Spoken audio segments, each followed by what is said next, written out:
남중국해 양견을 둘러싸고.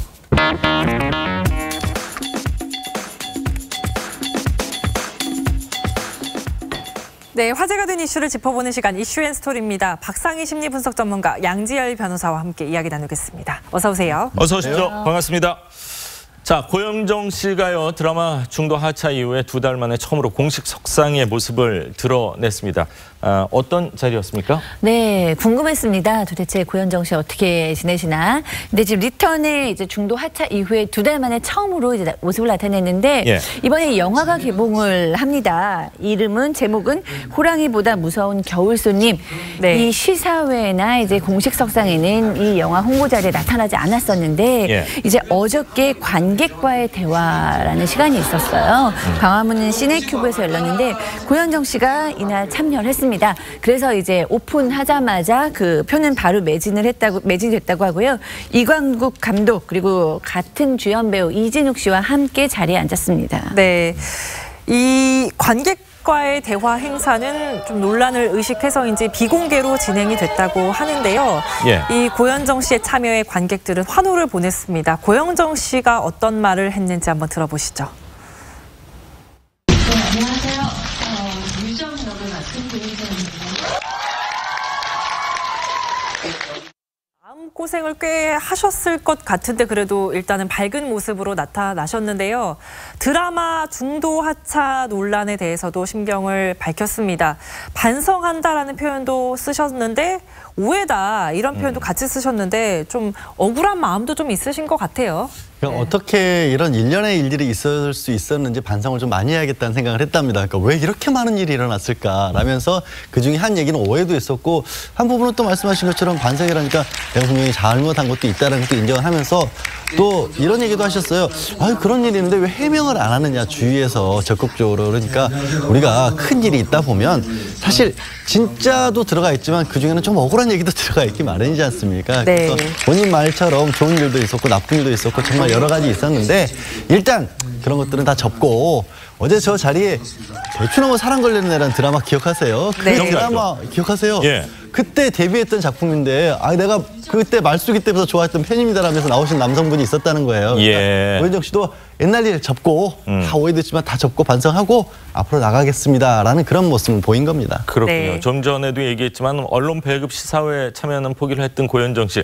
이 관객과 함께하는 이 행사에 참여했다. 그만큼 이번 영화에 대한 애정이 크고 또 주연이기 때문에 열심히 이제 활동을 좀 해야겠죠. 그렇습니다. 뭐 고현정 씨는 자기 작품에 대해서는 굉장히 애정을 갖는 걸로 유명하죠. 또 최선을 다하고 그렇기 때문에 리턴에서 보여준 모습이 좀 놀랍고 실망스럽기도 했던 것은 사실인데요.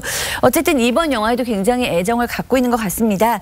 그래서 이 감독하고도 이진욱 씨하고도 다 개인적으로 친분이 있는 것 같은데 감독에게도 내가 미안하다. 시기가 이렇게 맞물려서 제대로 홍보 활동에 참여도 못해서 미안하다라고 전한 걸로 알고 있고 이진욱 씨에게도 미안하다라고 얘기했는데 이진욱 씨도 굉장히 힘든 시기에 또 고현정 씨가 리턴에서 힘을 줬기 때문에 예. 전혀 그렇지 않다라고 얘기를 했다고 합니다. 아무래도 그 영화의 시사회는 영화의 전반적인 얘기를 다루다 보면 결국 또 리턴에 대한 질문들, 뭐 기자들의 질문들이나 이런 게 들어올 수도 있어서 부담스러웠던 반면 관객들과의 대화는 영화 중심의 대화를 할 수 있기 때문에 선택한 것이 아닌가 그렇네요. 싶습니다. 네. 예.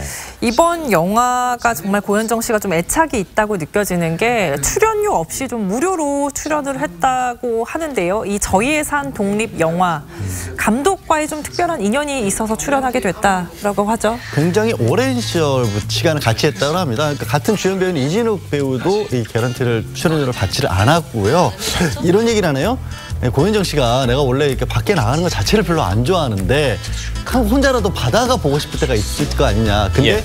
이광국 감독이 같이 가준다고 하면 같이 가겠다라고 할 정도로 그만큼 스스럼 없이 아주 가까운 사이라고 하는 걸 밝혔고요. 예. 2005년 뭐 극장전이나 해변의 여인, 뭐 하하 같은 그런 영화들 귀에 아주 익은 영화들은 아니잖아요. 예. 이 영화들이 홍상수 감독의 작품들이었습니다. 그런데 네. 그 홍상수 감독의 조감독 생활을 한 10여 년 넘게 했고 그때부터 인연을 맺었다고 하니까 뭐 흥행이 아주 많은 감독이어서라기보다 예전부터 어떤 예술성이라든가 뭐 감독과 배우로서의 교류가 좀 있었던 것으로 보입니다. 예, 네. 고현정 씨도 그렇고 이진욱 씨도 그렇고 조금 뭐 좀 어려움이라고 할까요? 좀 좀 어려웠던 시절들이 다 있었는데 이제 저예산 독립 영화에서 출연료 없이 이렇게 또 활동을 멋지게 좀 하는 거 아닌가 그런 느낌도 듭니다. 네, 그렇습니다. 아무래도 이 배우들이 뭐 연기를 잘하면 가장 사랑을 받지만 그럼요. 뭔가 예상치 못한 또 사생활이라던가 이렇게 중도하차 논란으로 좀 비난을 받은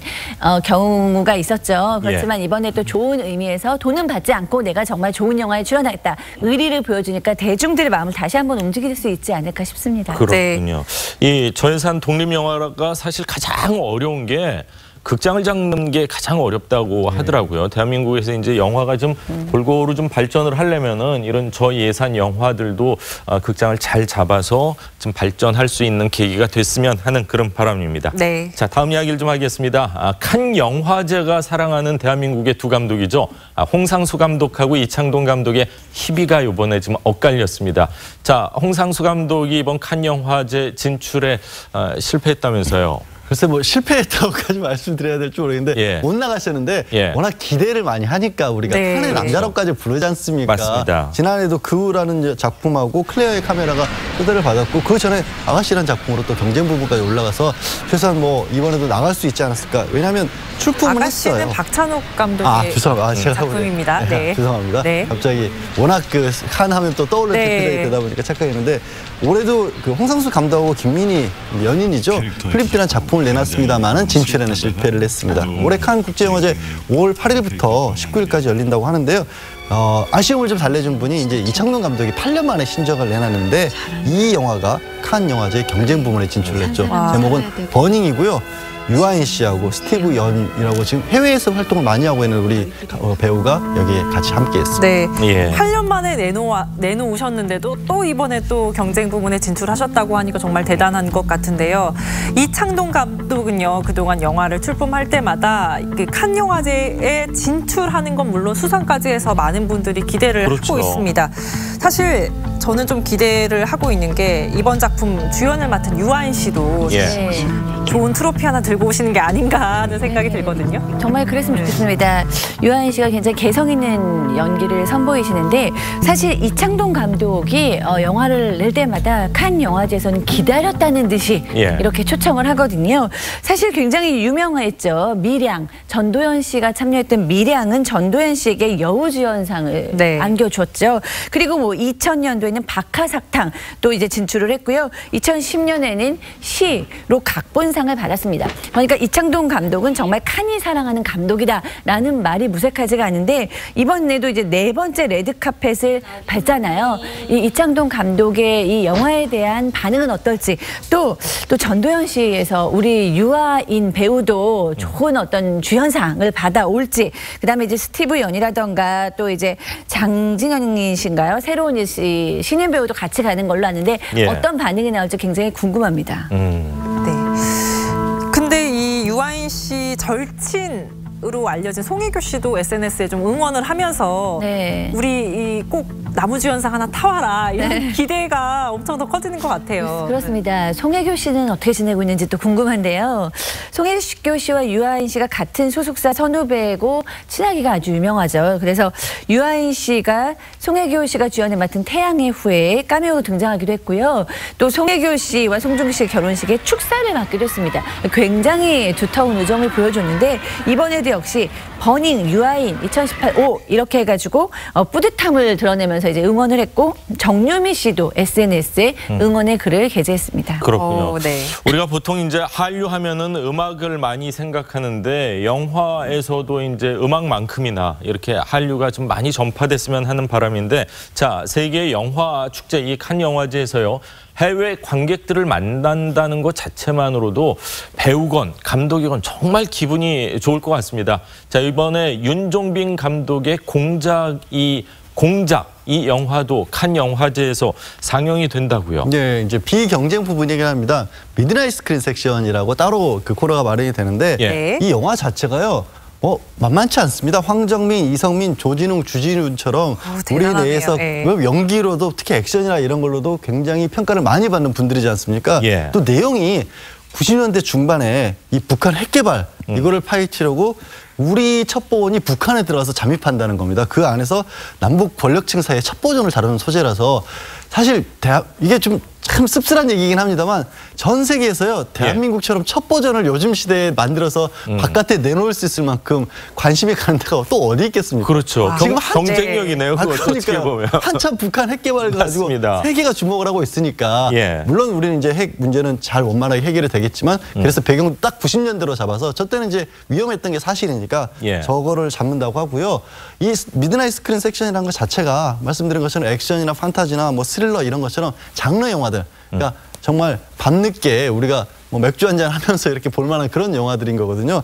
그래서 아마 세계의 영화 팬들에게도 호소를 좀 하지 않을까. 이게 재밌는 게 비경쟁 부문이라서 상은 안 주는데 이런 상이 딱 하나 있습니다. 주목할 만한 시선상. 그렇죠. 나온 영화들 네. 중에서 제일 볼만했다. 예. 독창성이 있다. 저는 기대합니다. 예. 네, 이창동 감독의 작품 말고도요. 이번에 칸 영화제에 출품한 작품들이 있는데 이 배우 이나영 씨가 6년 만에 복귀한다고 해서 좀 화제를 모았던 윤재호 감독의 뷰티풀 데이즈도 이미 출품을 했었는데 좀 소식은 안 좋았네요. 네. 네, 뷰티풀 데이즈 호명되지 않아서 굉장히 좀 아쉽습니다. 근데 이제 이나영 씨는 어떻게 연기를 했는지 궁금하고 여전히 아름다우신데 이제 이 칸 영화제는 출품이 되지 않았습니다. 그렇지만 또 비경쟁 감독 주간이 다음 주에 발표가 되는데 이 부분에는 초청될 가능성이 지금 있는 것으로 전해지고 있거든요. 여기 이 영화 역시 탈북 여성의 실화를 바탕으로 한 거기 때문에 예. 초청되면 더 의미 있지 않을까 생각이 듭니다. 네. 예. 그래요. 이번에 사실 세계 3대 영화제 정말 뭐 베를린, 베니스, 칸 그렇죠. 정말 골고루 우리 한국 영화가 요즘 많이 사랑을 받고 있나 이런 생각이 드는데요. 우리 한국 영화가 최근에 이렇게 국제 이런 세계적인 영화제에서 호응을 받고 있는 이유 뭐라고 좀 분석을 하세요? 저는 일단 우리나라 영화 그만큼 경쟁력 있지 않습니까? 그리고 주제도 굉장히 아까 안재 변호사님께서 얘기하신 대로 세계인들이 관심을 가질 만한 분단을 주제로 한 영화들도 많이 있고요. 인간의 깊은 내면의 갈등도 잘 표현하고 있다고 생각을 하는데요. 예. 특히 칸에서 우리나라 감독인 박찬욱 감독의 영화도 굉장히 사랑하죠. 69회 때는 아가씨. 그다음에 70회는 봉준호 감독도 좋아합니다. 옥자 그리고 홍상수 감독 그후라는 이제 영화로 3년 연속 진출을 한 것을 보면 칸에서는 또 유달리 한국 감독들을 굉장히 좀 호의적으로 바라보고 있다라고 평가해도 좋을 것 같습니다. 그렇군요. 네. 자, 한국 영화가 발전을 하려면요, 사실은 지자체에서 많은 도움을 줘야 됩니다. 그렇습니다. 영화 촬영을 하는 데 있어서 지자체 협조 없이는 제대로 촬영을 할 수가 없거든요. 부산국제영화제가 이렇게 클 수 있었던 이유 중에 하나가 부산시가 여러 가지 영화 촬영에 있어서 편의를 많이 제공 잘한다는 이야기를 들었습니다. 그런 부분에 있어서 한국 영화가 정말 이 음악만큼이나 전 세계를 휘어잡을 수 있는 그런 한류의 힘이 생기기를 기대해 보겠습니다. 자, 다음 이야기를 좀 하겠습니다. 가수 주현미 씨가요, TV조선 마이웨이에 출연해서 그동안 인생 얘기를 공개했습니다. 화교 출신이라는 건 다들 알고 계실 텐데 그걸로 인해서 마음고생도 많았다고 하는데, 자, 어린 시절 이야기를 잠시 들어보시죠. 결혼하기 전까지는 타이완 국적이었어요. 그때만 해도 지금은 다문화 가정에서 사실 지금도 차별 아닌 차별이 많이 있잖아요. 다문화 가정이라는 데는. 근데 그 시절은 더 심했던 거죠. 그렇죠. 그리고 놀림도 많이 받았고요. 동네에서 화교라고 그러면.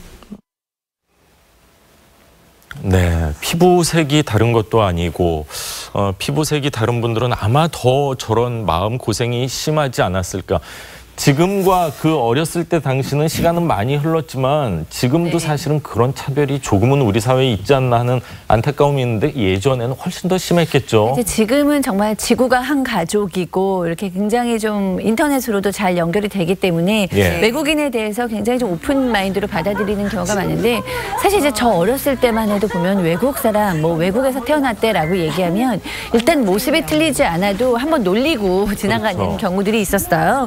근데 주현미 씨는 보니까 뭐 화교라고는 하지만 얼굴은 한국인과 거의 흡사하고 맞습니다. 또 아버님이 한의사였다고 하니까 뭐 가정 환경도 좋았을 거라는 생각이 드는데 그래도 이제 화교라는 것을 알게 되면 친구들이 껴주지 않거나 아니면은 그냥 말 한마디라도 놀리고 가면 감수성이 예민한 시기에는 상처가 되었을 수 있다고 봅니다. 네, 어린 나이여서 더 상처가 좀 컸을 것 같다 이런 그렇죠. 생각이 듭니다. 주현미 씨는 방송에서 데뷔에 대한 이야기도 했습니다. 굉장히 어린 나이에 이미 음반을 냈었다고요? 뭐 15살쯤 거슬러 올라가면 네. 그때 어린이 가수, 어린이용으로 음반을 냈었다고 합니다. 워낙 어렸을 때부터 그러니까 노래를 잘했다고 해요. 근데 그게 아버님은 적극적으로 좀 밀어주셨는데 어머님은 아무래도 어머님들은 딸들이 그 시절만 해도 연예인 한다고 하는 걸 생각하기 어려웠지 않습니까? 그래서 좀 반대를 했고 근데 참 제주도 많죠. 이렇게 그때 그 음반 낼 정도면 노래 집중을 할 만한데 그걸 또 안 한다고 반대를 하시니까 또 바로 전향을 해서 공부해서 효녀, 약대를 효녀세요. 갔어요. 예. 네. 효녀로 가고 이 말씀하시는 게 우리 때만 해도 맏딸은 집안 정말 살림이차이라고 생각을 했다. 네. 당연히 예. 집안 일으키고 뭐 동생들 키우는 데 도움 드리는 거 당연한 일이라고 생각해서 그렇게 또 대학 졸업해서 약국 운영을 했다고 합니다. 능력도 굉장히 출중하신 것 같아요. 예. 네. 그리고 실제로 만나보면은 굉장히 미녀세요. 아니 그냥 봐도 미녀신데 무슨 말씀이세요? 네, 그러니까 그냥 봐도 미녀시지만 실제로 보면 깜짝 놀랄 정도로 굉장히 미녀시고 노래 잘하시는 건 뭐 전 국민이 다 아실 거라고 생각을 하는데 자 어머니의 반대로 이제 가수의 꿈을 접었습니다. 약대로 진학을 했습니다. 근데 이제 또 가수로 성공을 했어요. 어떤 우여곡절이 좀 있었던 것 같습니다. 근데 저 정도의 가창력이나 열망을 가지고 있으면 숨길 수가 없죠. 그러니까 약대를 가서 계절학기를 듣고 학교를 내려오는데 그때 이제 실험실에서 음악 소리가 났다는 거예요. 영화 같습니다. 예. 그래서 이렇게 끌리듯이 가서 실험실을 열어보니까 거기 이제 선후배들이 강변가요제 출연을 위해서 연습을 하고 있는데 거기서 한번 불러봤나 봐요. 그러니까 그 선후배들이 어떻게 했어요? 야, 저 주현미는 넣어야겠구나. 그래서 같이 이제 출전을 하게 됐는데 출전을 해서 1981년에 장려상을 탔습니다. 그런데 여기서 끝난 게 아니고 국가고시를 봐서 약사가 됩니다. 와. 그래서 약국을 차립니다.